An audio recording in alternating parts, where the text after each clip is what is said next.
وہ افضل بشر بعد الانبیاء ہے، وہ جان صداقت، وہ جان وفا ہے۔ فرشتے اسی کی اداؤں پہ فدا ہے، اسی کی نماز و دعاؤں پہ فدا ہے۔ نبیوں سے کم تر، اماموں سے اعلیٰ، محمد سے ہر دم وفا کرنے والا۔ ہمارے درمیان تشریف فرما ہے محترم بھائی قاری عثمان ذوالفقار صاحب، بڑے ہی مختصر وقت میں چند اپنی گزارشات پیش کریں گے۔ تشریف لاتے ہیں عثمان ذوالفقار۔ السلام علیکم ورحمۃ اللہ وبرکاتہ۔ جتنا اجتماع ہے ذرا سلام کا جواب بیداری کے ساتھ دیجئے۔ السلام علیکم ورحمۃ اللہ وبرکاتہ۔ گفتگو سے قبل انتہائی شکریہ ادا کرتا ہوں محترم جناب قاری ندیم صاحب اور خطیب پاکستان، میرے بڑے محبوب شخصیت خطیب اسلام حضرت مولانا قاری عاصم رحیم صاحب۔ میرے تو بعد انشاءاللہ لاجواب خطاب ہونے والا ہے، میں آپ کو بیدار کرنے کے لیے چند الفاظ رکھنے کی کوشش کروں گا، توجہ میری طرف رکھیے۔ الحمدللہ الذی علم بالقلم وعلم الانسان ما لم يعلم، اشہد ان لا الہ الا اللہ المتفرد بالجمال والکمال تعظیما وتفریدا، اعوذ باللہ السمیع العلیم من الشیطان الرجیم، بسم اللہ الرحمن الرحیم، الا تنصروا فقد نصرہ اللہ اذ اخرجہ الذین کفروا ثانی اثنین اذ ہما فی الغار اذ یقول لصاحبہ لا تحزن۔ اصحاب پاک مصطفیٰ کو رب نے کیا جگر دیا، اصحاب پاک مصطفیٰ کو رب نے کیا جگر دیا، بہرحال سب نے بے درک مال و زر دیا، کسی نے ثلث کسی نے نصف کر دیا، مگر ایسا کہ بابا نے تو اتنا دیا، مگر ایسا کہ بابا نے تو اس قدر دیا، خدا کے نام کے سوا جو کچھ تھا لا کے رکھ دیا۔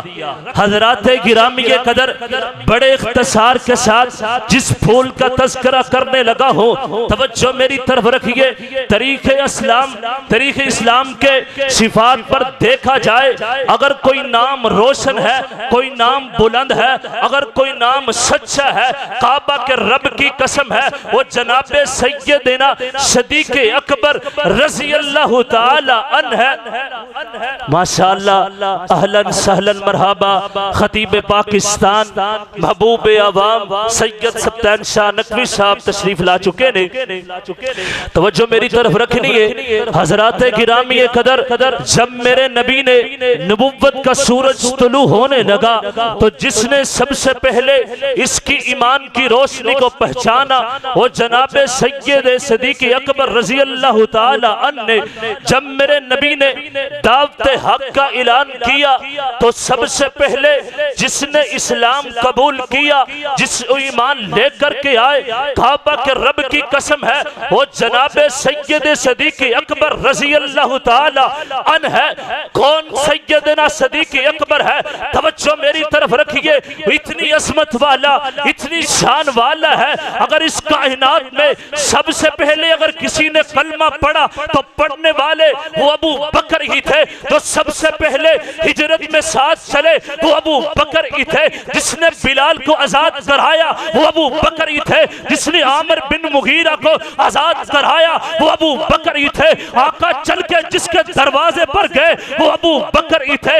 آقا کو جس نے اپنے کندھوں پر اٹھایا وہ ابو بکر ہی تھے۔ جو غار میں سب سے پہلے داخل ہوئے وہ ابو بکر ہی تھے۔ جس نے جو غار سے سب سے پہلے باہر آئے وہ ابو بکر ہی تھے۔ جس کی آنکھ کے قطرے آقا کے چہرے پر گرے وہ ابو بکر ہی تھے۔ جس آقا نے اپنا لعاب جس کی ایڑی پر لگایا وہ ابو بکر ہی تھے۔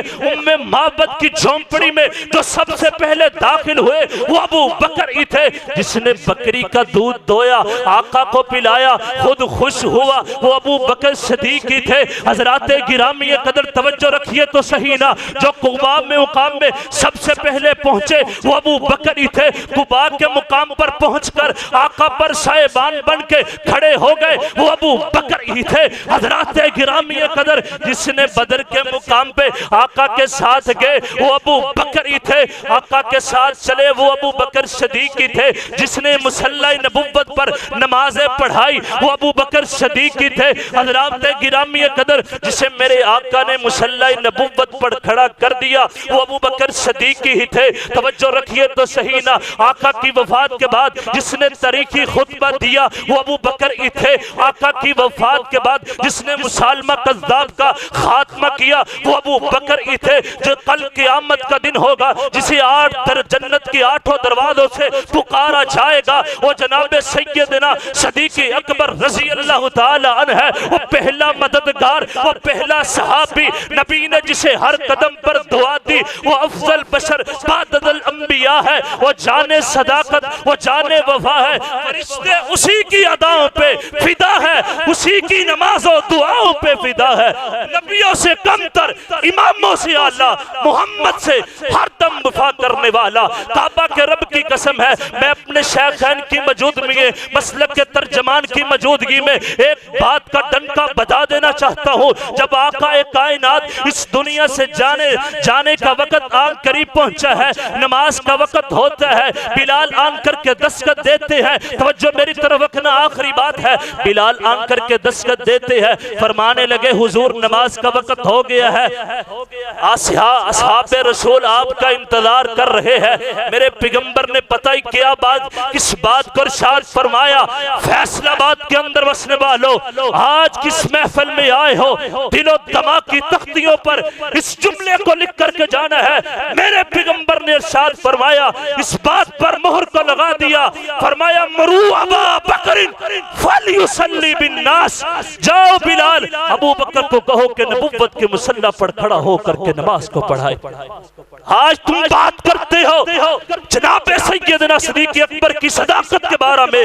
میرے علامہ شہید کہا کرتے تھے جھگڑا ہم سے کیوں کرتے ہو، لڑائی ہم سے کیوں کرتے ہو، کہ ہم نے ابو بکر کو مصلی پر کھڑا کیا، رسول نے کھڑا کیا، جھگڑا کرنا ہے تو ان سے جا کر کے کریے۔ ابو بکر صدیق اتنی عظمت والا ہے، اتنی شان والا ہے، کعبہ کے رب کی قسم ہے جب تک زندہ رہیں گے منہ میں زبان رہے گی، اہل حدیث کا ایک بھی روحانی فرزند موجود ہے زندہ رہے گا۔ کعبہ کے رب کی قسم ہے صدیق کی صداقت کا ڈنڈا بجا کے چھوڑیں گے، عمر کی عدالت کا ڈنڈا بجا کے چھوڑیں گے، عثمان کی سخاوت کا ڈنڈا بجا کے چھوڑیں گے، علی کی بہادری کے ڈنکے بجا کر کے چھوڑیں گے۔ میں کہا کرتا ہوں ابو بکر لکھتا ہوں تو صداقت لکھا جاتا ہے، عمر لکھتا ہوں عدالت لکھا جاتا ہے، عثمان لکھتا ہوں تو ذوالنورین لکھا جاتا ہے، علی لکھتا ہوں حیدر قرار لکھا جاتا ہے۔ اٹھ شیر مجاہد ہوش میں آ، ضمیر خلافت پیدا کر، کیوں فرقے فرقے ہوتا ہے، اب ایک جماعت کو پیدا کر تو بھی ترقی دنیا میں اسباب تجارت پیدا کر، قارون کی دولت کو ٹھکرا دے، عثمان کی دولت پیدا کر، اسلام کا دم تو بڑھتا ہے، کفار سے پھر کیوں ڈرتا ہے۔ وآخر الحمدللہ۔ ماشاءاللہ بارک اللہ فیک۔ شان صدیق اکبر رضی اللہ تعالیٰ عنہ بیان کر رہے تھے محترم بھائی عثمان ذوالفقار صاحب۔